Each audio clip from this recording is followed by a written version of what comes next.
वालेकुम। तो जी मैं हमेशा कहती रहती थी कि जब मैं पढ़ती हूँ कि लोग जो है कहते हैं हमारा तो 10 किलो 2 हफ्ते में कम हो गया, हमारा इतना कम हो गया। तो मैंने कहा यार ये क्या बकवास है, मेरा तो कम ही नहीं हो रहा। 4 साल हो गए हैं। तो महमूद ने मुझे एक बहुत अच्छी बात की, उसने कहा कि सिद्रा तुम अपने आप को ना 20-30 वाले जो है ना टाइम वाले लोग हैं ना, उनसे जो अभी 20 या 30 साल के हैं उनसे कंपेयर नहीं कर सकती। तुम अपने आप को ना अगर तुम कंपेयर करना चाहती हो तो 40 साल की जिनकी एज चल रही है, तुम्हारा एज ग्रुप है, उसमें देखो कि वो 40 साल के सारे लोग कैसे लग रहे हैं और तुम कैसी लग रही हो।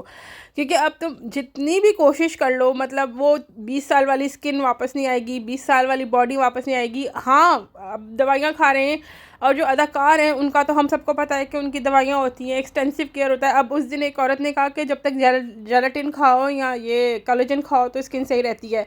ऐसा ही है, जैसा आप अच्छा खाना खाते हैं तो आपको अच्छा लगता है, आप केले खाते हैं, फ्रूट खाते हैं, एप्पल खाते हैं, आपकी स्किन अच्छी रहती है। आप चाय ज़्यादा पीते हैं, आपकी स्किन ख़राब हो जाती है। आप स्मोकिंग करते हैं, आपकी स्किन ख़राब हो जाती है। तो जैसे जिस्म है वो रोज़ मैला होता है तो हम रोज़ धोते हैं, तो इस तरीके से दवाइयाँ भी रोज़ खानी पड़ती हैं, वर्जिश भी रोज़ करनी पड़ती है, अपना ख्याल भी खुद ही रखना पड़ता है। और इतना रियलिटी चेक दिया ना मुझे इस बात ने, और महमूद इज़ वेरी ब्लंट इन, और मैं काफ़ी मुतासिर होती हूँ क्योंकि कोई और बंदा होता है तो वो पुछ कर रहा होता, लेकिन उसने मुझे ब्लंटली कहा कि देखो तुम इस तरीके से कंपेयर मत करो वरना तुम जो है ना डिस्टर्ब हो जाओगी।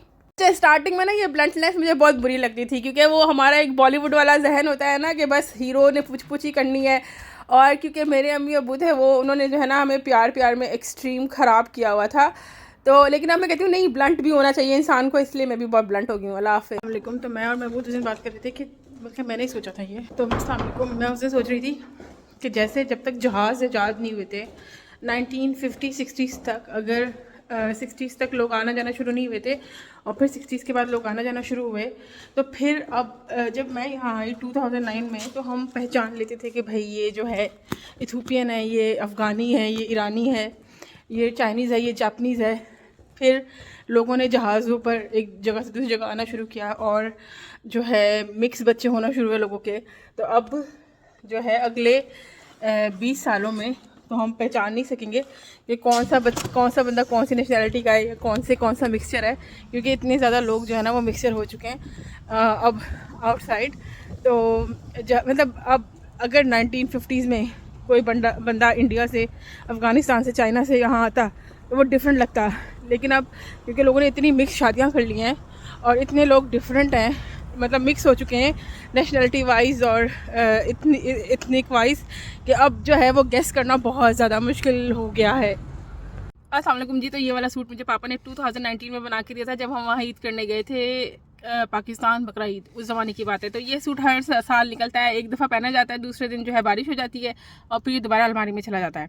तो बात मैं बहुत मज़े की कर रही थी जब लास्ट वीक मैंने एक वीडियो बनाई कि जो भी मैं बात कहती हूँ ना वो मेरे आगे आ जाती है और किसी भी तरीके से आ जाती है, जितना भी मैं कोशिश करूँ ये नहीं होता कि नहीं आती है। वो कैसे होता है उस पर मुझे बहुत रिग्रेट भी है। जो मैं जवान थी यानी 22 ईयर्स की थी, मुझे याद है, तो उस वक्त जो है मेरी शादी की कुछ प्रॉब्लम्स चल रहे थे, फैमिली के कुछ प्रॉब्लम्स चल रहे थे, तो घर में भी एक काफ़ी टेंस सा माहौल हुआ करता था। मेरी अम्मी काफ़ी परेशान होती थी। तो उन दिनों बकरा ईद आ गई, ठीक है। तो बकरा ईद आई तो सब लोग जानवर लेके बाहर आ रहे थे। सो बहुत अच्छा लग रहा था मेरी अम्मी को, वो उनको बहुत शौक था, वो काफ़ी ज़्यादा रिलीजियस थी, लेकिन मैं एक आदम बेजार इंसान बनी हुई थी उस ज़माने में। तो मुझे वो कहती हैं देखो जाओ बाहर कितनी अच्छी रौनक लगी हुई है। हमारा गेट ना जाली वाला था तो आप गेट से खड़े होकर बाहर देख सकते थे। सब बच्चे जो है ना वो अपने अपने जानवर लेके घूम रहे हैं और मुझे देखो, मैं चीप इंसान, दुनिया की सबसे बड़ी, मैंने सिर्फ उनके साथ आगे से जो है ना, क्योंकि मैं बहुत ही ज़्यादा बकवासी है तो आपको अब तो पता चल ही गया होगा, मैंने सिर्फ उनके सामने ना आकड़ या उनको कहते हैं ना आटा दिखाने के लिए, पंजाबी में कहते हैं कि आटा दिखाना है हमने। मैंने कहा कि मैंने मामा से कहा and I regret until now, ये इसलिए मैंने अपनी क्लास निकाले ताकि मुझे शर्म आ रही है सच बोलते हुए। तो मैंने कहा अच्छा इतनी इसमें शो मारने की क्या बात है, शो मारते कोई, मतलब हमारा इलाका अच्छा था, काफ़ी सारे अच्छे फाइनेंशियली अच्छे लोग थे वहाँ, फिर भी मैंने अपना चीपस्टरपन दिखाया। मैंने कहा कि अगर उन्होंने शो मारनी थी तो ये जो है शो मारते, कोई अच्छी गाड़ी लेके आते, कोई बड़ी कोई चीज़ लेके आते, इसमें शो मारने की क्या बात है। और मेरी मामा को बहुत अफसोस हुआ, उन्होंने पापा को भी बताया कि सिद्रा मुझे इतना, सिद्रा की इस बात का मुझे बहुत अफसोस हुआ। अच्छा खैर, उसके बाद अब आप देखें हमने 2-3 दफ़ा यहाँ कुर्बानी की, लेकिन अब महमूद जो है वो बकरे का गोश्त ही नहीं खाते। उसके बाद अब कुर्बानी करने का मूड भी होता है, लेकिन यहाँ पे पूरी कुर्बानी होती ही नहीं है। यहाँ पे सिर्फ वो गोश्त देते हैं, पाए शाए गुर्दे को पूरे कुछ भी नहीं देते। तो फिर भी हम कुर्बानी करते हैं। देखें मेरे बात जो है ना मेरे आगे आई, तो मैं अब मेरे बच्चे भी कुछ बात करते हैं ना गुस्से में या मुझे काटने के लिए, तो मैं बोलती हूँ कि ऐसी बात मत किया करो जो तुम्हारे आगे आए और तुमको फिर बाद में जो है पछतावा हो।